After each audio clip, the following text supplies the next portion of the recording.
갈릴리의 가버나움 동네에 내려오사 안식일에 가르치시매 그들이 그 가르치심에 놀라니 이는 그 말씀이 권위가 있음이로라.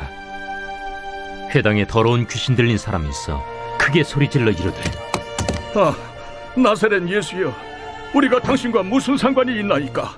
우리를 멸하러 왔나이까? 난 당신이 누구인 줄 아노니 하나님의 거룩한 자니이다.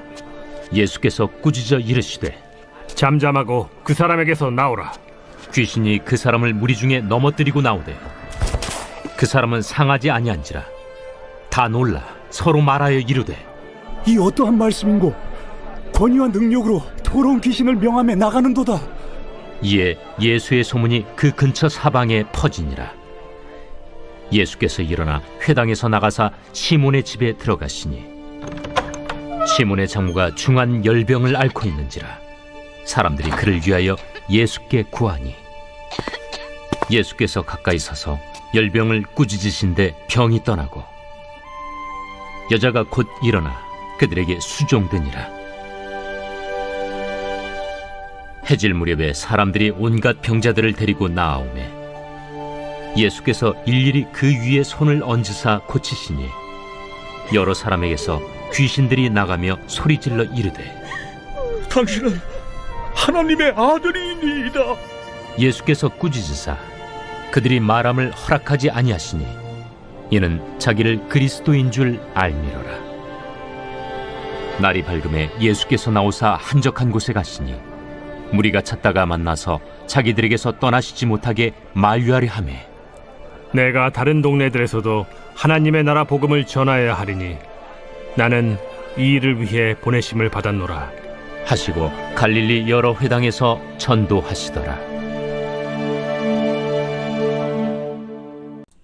여러분 반갑습니다. 오늘도 큐트로여는 기막힌 하루입니다. 본 말씀 누가복음 4장 31절부터 44절의 말씀입니다.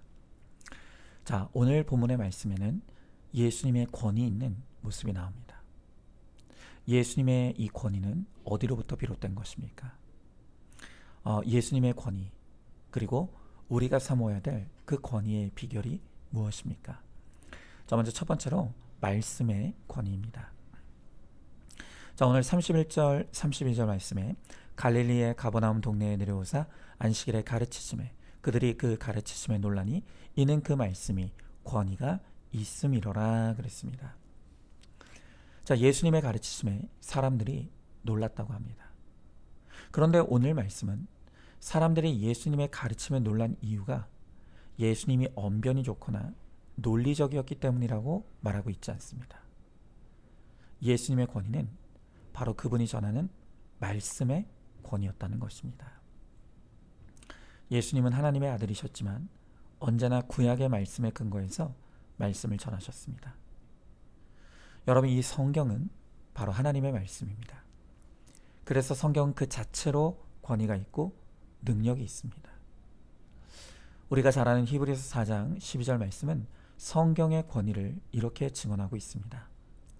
하나님의 말씀은 살아있고 활력이 있어 좌우의 날선 어떤 것보다도 예리하여 혼과 영과 및 관절과 골수를 찔러 쪼개기까지 하며 또 마음의 생각과 뜻을 판단하나니. 여러분, 바로 이것이 말씀의 능력, 말씀의 권위입니다. 우리가 권위 있는 삶을 사는 비결은 날마다 큐티하며 말씀대로 믿고 말씀대로 사는 것입니다. 그러면 하나님께서 우리에게 권위를 부어주십니다. 우리가 잘 아는 빌리 그레엄 목사님이 계시죠? 그런데 우리에게는 익숙치 않지만 그분과 동시에 활동했던 빌리 썬데이라는 목사님도 계십니다. 이분은 원래 야구 선수였습니다. 그런데 예수님을 뜨겁게 영접한 후에 목회자가 되어서 미국 전역을 돌며 복음을 전했는데 이분이 집회만 584회를 열었고 이분의 사역을 통해서 무려 87만 명이 회심하고 예수를 믿었다고 합니다. 자, 그런데 이 빌리 썬데이 목사님이 평생 야구 선수로 살았기 때문에 학문이 좀 부족했습니다. 그러다 보니 설교 중에 단어나 문법이 틀리는 일이 많았다고 하죠.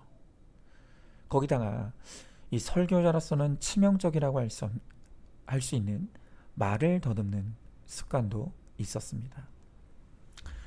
그래서 어느 날 기자 2명이 이 빌리 선데이 목사님의 집회에 찾아가서 설교하는 동안 얼마나 문법을 많이 틀리고 말을 많이 더듬는지를 숫자로 세서 그걸 기사로 내어 망신을 줄 작정을 한 것입니다.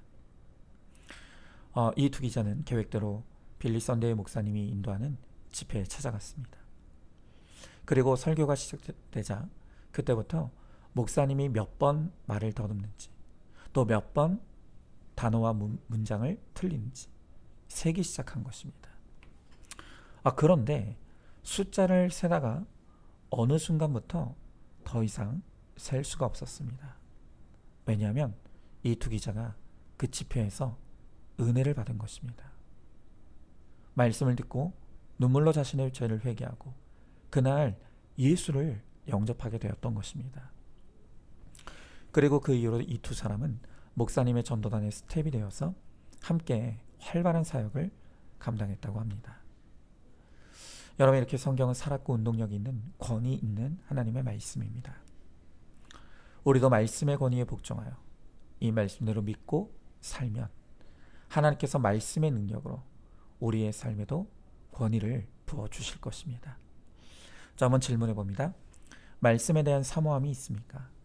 말씀 따로 삶 따로의 인생을 살고 있지는 않습니까? 말씀의 권위에 복종하여 말씀대로 믿고 살면 하나님께서 내 삶에 권위를 부어주실 것을 믿으십니까? 자, 2번째로 자녀의 권세입니다. 자, 오늘 34절의 말씀에 나사렛 예수여, 우리가 당신과 무슨 상관이 있나이까? 우리를 멸하러 왔나이까? 나는 당신이 누구인 줄 아노니 하나님의 거룩한 자니이다 그랬습니다. 여러분, 사람들은 아직도 예수님이 누구신지 잘 모릅니다. 그런데 오히려 귀신들이 예수님이 누군지를 귀신처럼 알아봅니다. 그러면서 예수님을 향하여 하나님의 거룩한 자라고 하죠. 여러분, 여기 하나님의 거룩한 자란 무슨 뜻입니까? 41절의 말씀에 보면 이 말의 의미가 더 명확하게 나와 있습니다. 41절에 이렇게 기록되어 있죠. 여러 사람에게서 귀신이 나가며 소리를 질러 이르되 당신은 하나님의 아들이니이다. 여러분, 그렇습니다. 예수님은 하나님의 아들이십니다. 예수님의 권세는 바로 아들의 권세인 것입니다. 자, 그런데 성경이 증언하는 놀라운 복음이 무엇입니까? 그것은 바로 우리가 하나님의 자녀되었고 자녀의 권세를 우리도 얻게 되었다는 것입니다. 요한복음 1장 12절의 말씀에 영접하는 자, 곧 그 이름을 믿는 자들에게는 하나님의 자녀가 되는 권세를 주셨으니 라고 했습니다. 여러분, 우리가 예수님을 믿고 영접하면 바로 그 순간 하나님이 우리를 자녀로 삼아주십니다. 그리고 자녀의 권세를 주셨다고 합니다. 자, 여러분, 그러면 하나님의 자녀의 권세는 무엇입니까? 하나님께서 자녀에게 주시는 권세는 바로 잘 사는 권세입니다. 하나님은 하나님의 자녀인 우리가 잘 사는 인생이 되길 원하시고 우리를 그렇게 잘 사는 인생으로 이끌어 가십니다. 여러분, 우리는 돈이 많은 사람을 향해 잘 산다고 하죠. 하지만 돈이 많은 건 부자라는 뜻입니다. 돈이 많은 것과 잘 사는 것은 완전히 다른 개념입니다. 오히려 돈이 많은 부자, 그리고 건강한 사람들 가운데는 정말 형편없이 사는 사람들이 많이 있습니다. 여러분, 그렇지 않습니까? 남자가 돈이 있고 건강이 있으면 그것으로 뭐 합니까? 악하거나 음란하거나 둘 중에 하나입니다. 여러분, 그건 절대로 잘 사는 게 아니죠. 자, 그러나 예수님을 믿고 하나님의 자녀가 되면 하나님이 우리를 반드시 잘 살게 하십니다. 우리는 창세기에 나오는 선악과를 왜 하나님이 만드셨을까 늘 궁금해합니다. 그런데요, 선악과의 의미는 간단합니다. 하나님은 선악과를 통해서 인간이 잘 사는 길을 가르쳐 주시고자 한 것입니다. 하나님께서 어느 날 아담과 하와를 선악과 앞으로 데려가셔서 말씀하시기를 선악과를 따먹지 말라, 먹는 날에는 정녕 죽으리라 하셨습니다. 여러분, 이 말씀의 핵심은 이것입니다. 네 마음대로 살래?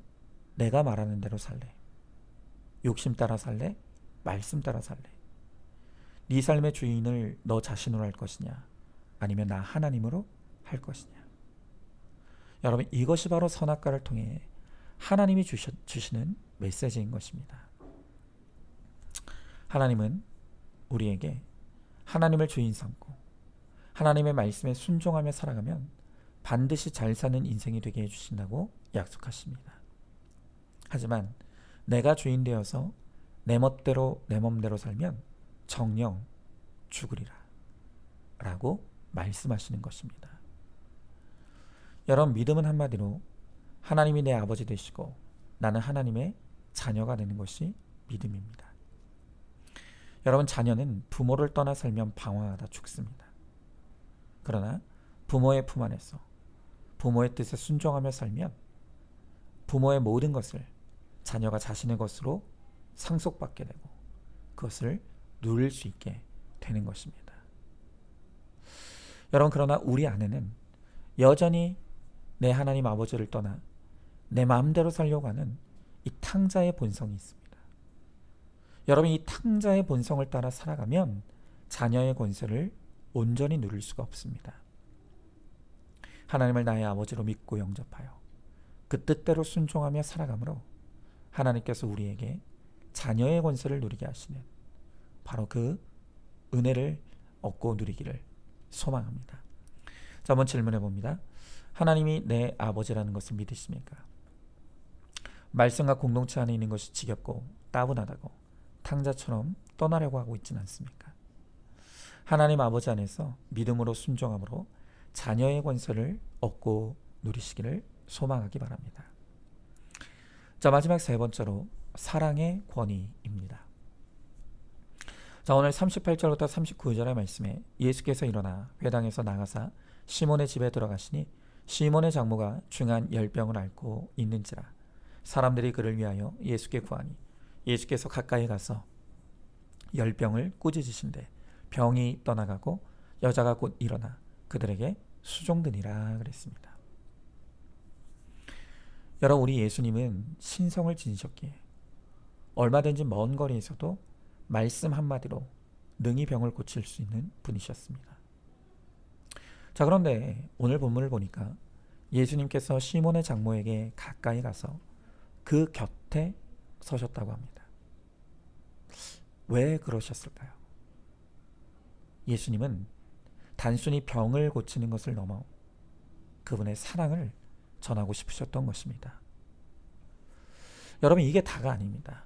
오늘 본문의 40절을 한 번 더 볼까요?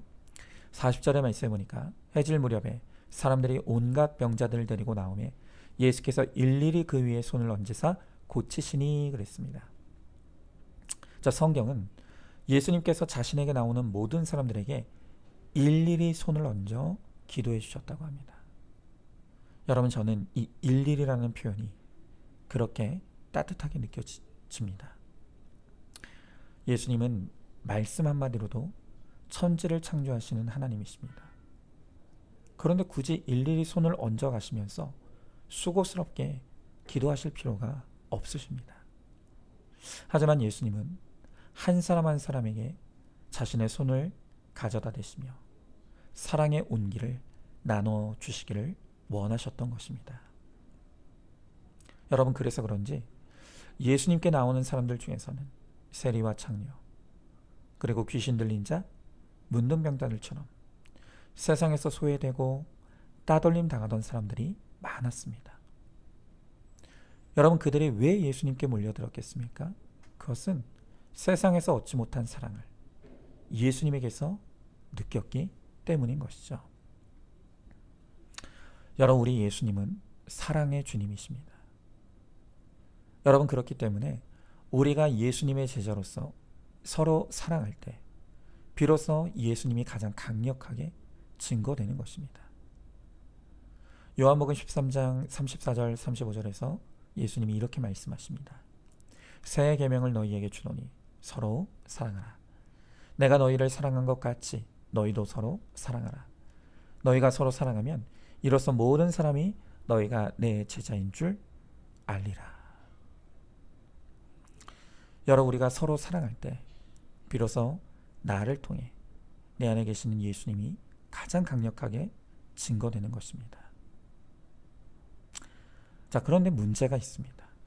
그것은 우리에게는 사랑이 없다는 것입니다. 우리는 사랑을 할 수도 지을 수도 만들 수 없는 100% 주인입니다. 여러분, 그렇기 때문에 사랑은 내가 할 수 있는 것이 아니라 하나님이 사랑할 수 있는 마음과 힘을 주실 때만 비로소 사랑이 가능해지는 것입니다. 여러분, 그러므로 내 안에는 누군가를 진실로 사랑할 수 있는 힘이 없다는 것을 회개하며 고백할 수 있기 바랍니다. 그리고 우리의 심령에도 예수님의 사랑의 마음이 부어지게 해달라고 간구하십시오. 여러분, 주님이 그 간구를 기뻐하십니다. 우리 모두 예수님의 마음을 받아 사랑의 권위로서 용서하고 품고 인내함으로 마침내 구원의 큰 뜻을 이루는 우리 모두가 되기를 소망합니다. 질문합니다. 죽어도 용서가 안 되고 사랑이 안 되는 사람이 있습니까? 나는 사랑을 할 수도 지을 수도 만들 수 없는 존재라는 것을 인정하십니까? 우리 안에 예수님의 사랑이 부어져 용서와 화해로 나가 구원을 완성하게 해달라고 기도하시기 바랍니다. 자, 오늘도 1월 25일 보석상자입니다. 잠잠히 그리스도의 본을 보이며 사는 것이 가장 훌륭한 종교 개혁입니다. 아멘. 우리 함께 기도하겠습니다. 주님, 감사합니다. 오늘 예수님께서 이 땅에 오셔서 권위 있는 사역을 감당하셨다고 합니다. 예수님의 권위는 말씀의 권위였습니다. 그리고 예수님의 권위는 자녀의 권위였습니다. 또한 예수님의 권위는 사랑의 권위였습니다. 주님, 이제 하나님께서 우리도 자녀 삼아주시고 자녀의 권세를 얻게 하셨사오니 이제 하나님의 말씀의 권위를 힘입어 말씀대로 믿고 살게 하시고, 그래서 정말 우리를 통해서 하나님의 살아계심이 나타나고 증거되고 선포되어질 수 있도록 하나님 우리와 함께하여 주시옵소서. 믿사오며 사랑이 많으신 우리 예수님 이름 받들어 기도드리옵나이다. 아멘. 오늘도 큐티로 기막힌 하루를 살아내는 하늘가족 공동체 우리 모든 성도님 되시기를 주님의 이름으로 축복합니다.